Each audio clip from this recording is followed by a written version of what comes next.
Sampurasun amit ampun kaparalun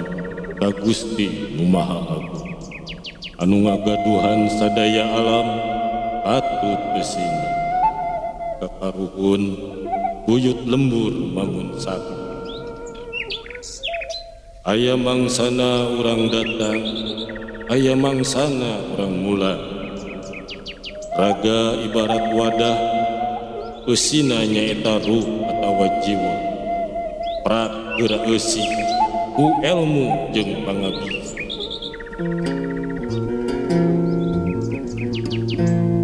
geura lumaku geura lumaku ayeuna mangsana tandang pikeun makalangan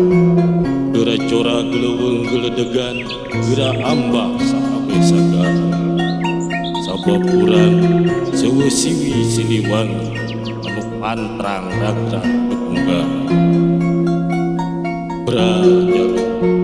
geura guar kahirupan sing teuneng jeung ludeung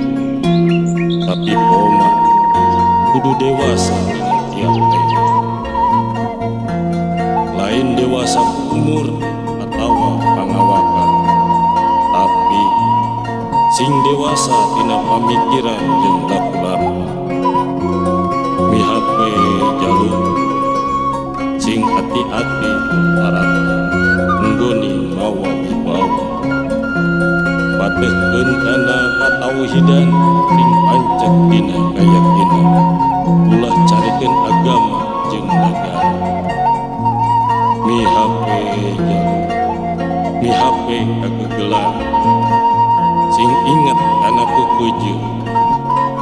musuh jalma lain sato atawa manusia tapi musuh sajatina jalma aya dina diri sorangan nyaeta hawa nafsu anu kadang teu bisa kawen mugia Gusti Nu Maha Suci tur Nu Maha Kawasa maparinan kabarokahan jeung karahayuan angtayungan tina satiap renghap jeung lengkap rahayu waluya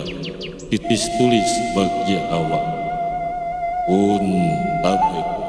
rahayu salawasta.